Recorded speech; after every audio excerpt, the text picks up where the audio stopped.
रूस यूक्रेन में जारी जंग के बीच आखिर क्यों नेटो यूक्रेन से कह रहा है कि वो अपनी जमीन रूस को दे दे?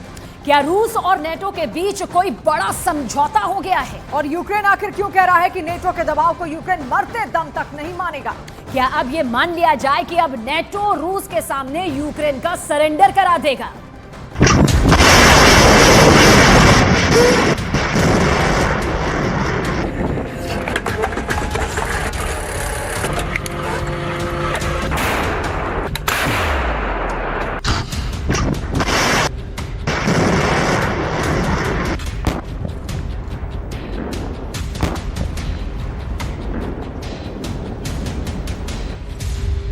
रूस का दलाल बना डरपोक नेटो। 17 महीने से ज्यादा की जंग के बाद यूक्रेन को समझ नहीं आ रहा है कि आखिर क्यों नेटो रूस के पक्ष में बयान दे रहा है। को समझ नहीं आ रहा है कि क्यों नेटो कह रहा है कि रूस ने यूक्रेन में जितने बड़े इलाके पर कब्जा किया है उसे रूस को दे दो। आखिर नेटो की ऐसी क्या मजबूरी है कि वो यूक्रेन से कह रहा है कि अगर नेटो में शामिल होना चाहते हो। आखिर नेटो यूक्रेन के ऊपर इतनी बेतुकी शर्तें क्यों लगाने पर आमादा है? रूस को जमीन दो, नेटो में शामिल हो। हैरानी की बात तो यह है कि नेटो 17 महीने से ज्यादा की जंग में यूक्रेन को 20 लाख करोड़ से ज्यादा के हथियार दे चुका है। अब तक नेटो के 31 और पश्चिम के 50 देश मिलकर यूक्रेन को अरबों डॉलर के घातक हथियार और मिसाइलें दे चुके हैं। कुल मिलाकर 81 देश यूक्रेन को अब तक 600 तरह के डेडली वेपन दे चुके हैं। अब अचानक नेटो रूस के पक्ष में यूक्रेन पर दबाव क्यों डाल रहा है? ये खुद यूक्रेन के राष्ट्रपति ज़ेलेंस्की और उनके टॉप जनरल्स को समझ नहीं आ रहा। हम आपको नेटो के महासचिव जेन्स स्टोल्टेनबर्ग के निजी कार्यालय के डायरेक्टर स्टियान जेनसेन का बयान दिखाएंगे, जिसमें यूक्रेन पर जबरदस्त दबाव बनाते हुए साफ कह रहे हैं कि अगर नेटो में यूक्रेन शामिल होना चाहता है तो यूक्रेन को रूस के कब्जे में मौजूद सभी जमीन और इलाकों से अपना दबाव छोड़ना होगा, अपना दावा छोड़ना होगा। हार रहा यूक्रेन, नेटो ने मारा खंजर।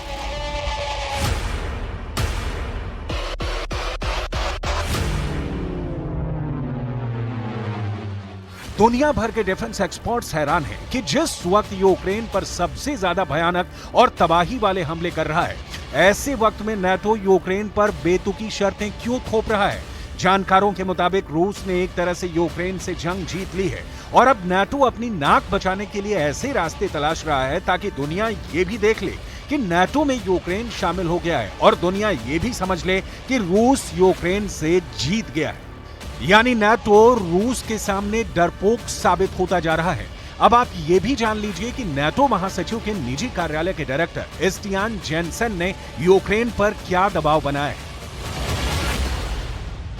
नेटो के महासचिव जेन्स स्टोल्टेनबर्ग के निजी कार्यालय के डायरेक्टर स्टियान जेनसेन ने यूक्रेन पर भारी दबाव बनाना शुरू कर दिया है। स्टियान जेनसेन ने रूस के पक्ष में या कहें कि रूस को फायदा पहुंचाने वाला बयान दिया है। स्टियान जेनसेन ने यूक्रेन को सुझाव देते हुए कहा है, मुझे लगता है कि यूक्रेन के लिए सबसे अच्छा समाधान यही हो सकता है कि वो उन इलाकों को छोड़ दे जिस पर रूस का कब्जा हो चुका है। बदले में यूक्रेन को नेटो की सदस्यता मिल जाएगी। स्टियान जेनसेन ने यहां तक कह दिया कि ये यूक्रेन पर निर्भर होना चाहिए कि वो कब और किन शर्तों पर बातचीत करना चाहता है। स्टियान जेनसेन के बयान पर यूक्रेन भड़क गया है। यूक्रेन का दुश्मन बना नेटो। नेटो से जुड़े एक टॉप अधिकारी का इस तरह के बयान से सवाल उठते हैं, आखिर यूक्रेन की आड़ में नेटो क्या खेल कर रहा है? जानकारों के मुताबिक नेटो को अच्छी तरह से पता चल गया है कि रूस ने यूक्रेन के उन इलाकों पर अच्छी तरह से कब्जा कर लिया है जहां से रूस की सेना को खदेड़ना अब यूक्रेन के बस की बात नहीं रह गई है। हम आपको बताने जा रहे हैं कि क्यों नेटो से जुड़े अधिकारी यूक्रेन से कह रहे हैं कि रूस को अपनी जमीन दे दो। डिफेंस एक्सपर्ट्स का साफ दावा है कि रूस ने 17 महीने की जंग में यूक्रेन के बहुत बड़े इलाके पर कब्जा कर लिया है। पूर्वी यूक्रेन पर रूस का दावा है कि उसकी सेना ने 35% इलाके पर कब्जा कर लिया है, जबकि दक्षिणी यूक्रेन में रूस ने 20% इलाके पर कब्जा कर लिया है। क्राइमिया में रूस 2014 से ही कब्जा जमाए बैठा है। 17 महीने की जंग में पूर्वी यूक्रेन का किला कहे जाने वाले बखमूत पर यूक्रेन अभी तक दोबारा कब्जा नहीं कर पाया है। यहां तक रूस के कब्जे में मौजूद यूक्रेन की जमीन पर रूसी सेना ने ट्रिपल लेयर डिफेंस लाइन बना रखी है। यूक्रेनी सेना अभी तक रूस की फर्स्ट लाइन ऑफ डिफेंस को नहीं तोड़ पाई है और ना ही नाटो के घातक हथियार रूस की सेना को तबाह कर पाए हैं। रूस का दलाल बना डरपोक नाटो।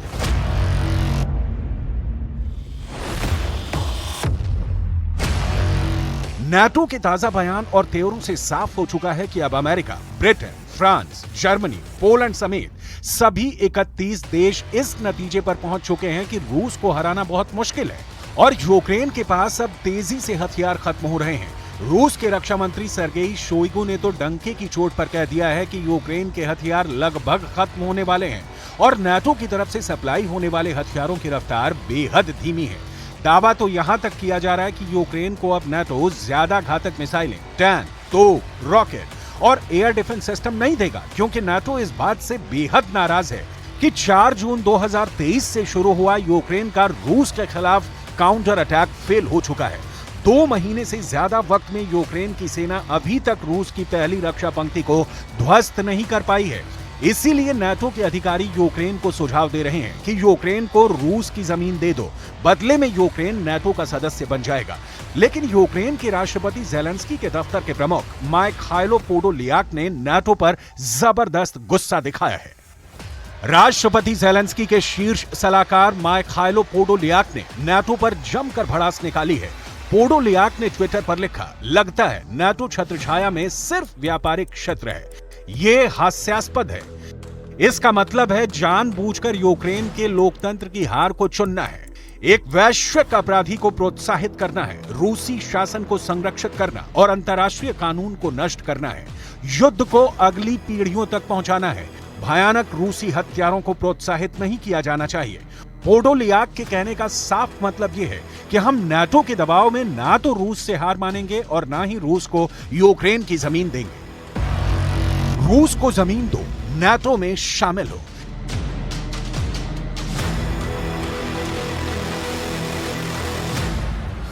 इधर नाटो यूक्रेन पर दबाव बना रहा है कि वो रूस को अपनी जमीन दे और नाटो में शामिल हो। उधर रूस ज़ेलेंस्की के यूक्रेन के चीथड़े उड़ा रहा है। हालात ये हो गए हैं कि ज़ेलेंस्की अब पूरी तरह से हताश होते जा रहे हैं। Триває рятувальна операція в Покровську Донецької області. Після російських ракетних ударів. Ракети «Іскандер» проти звичайних житлових будинків. Всі наші служби працюють на місці. На жаль, є жертви. Є поранені.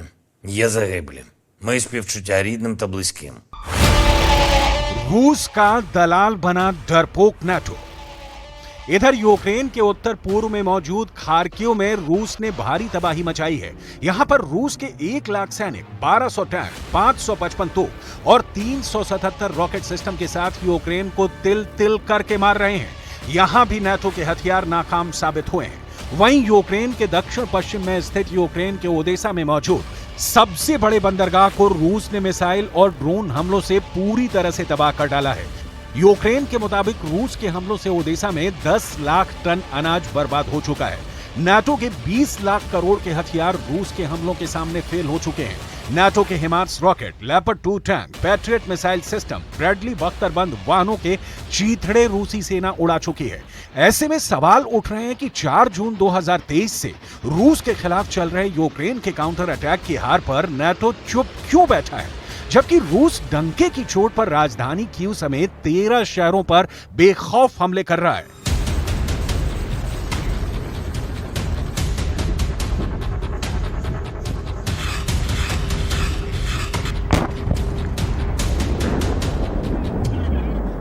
Сегодня ночью вооруженными силами Российской Федерации нанесен сосредоточенный удар высокоточным оружием большой дальности воздушного и морского базирования по ключевым предприятиям военной промышленности киевского режима. Цель удара достигнута. Все назначенные объекты поражены. Военно-промышленному комплексу Украины нанесен значительный ущерб. अब डिफेंस एक्सपर्ट भी साफ कहने लगे हैं कि यूक्रेन पर नाटो इसीलिए जमीन देने का दबाव बना रहा है कि अगर रूस ने पूरे यूक्रेन पर कब्जा कर लिया तो रूस फिर सीधे तौर पर नाटो के लिए खतरा बन जाएगा और रूस का अगला टारगेट पोलैंड होगा, जिस पर रूस अभी भी बड़े हमले की तैयारी कर रहा है। इसीलिए नाटो ने यूक्रेन को समझाने की कोशिश भी की कि पूरा यूक्रेन रूस के हाथों जाने से अच्छा है कि यूक्रेन 20 से 35% का नुकसान झेल ले और नाटो में शामिल हो जाए। इससे युद्ध रुक जाएगा और यूक्रेन को अपनी ताकत और फौज को मजबूत करने का वक्त मिल जाएगा।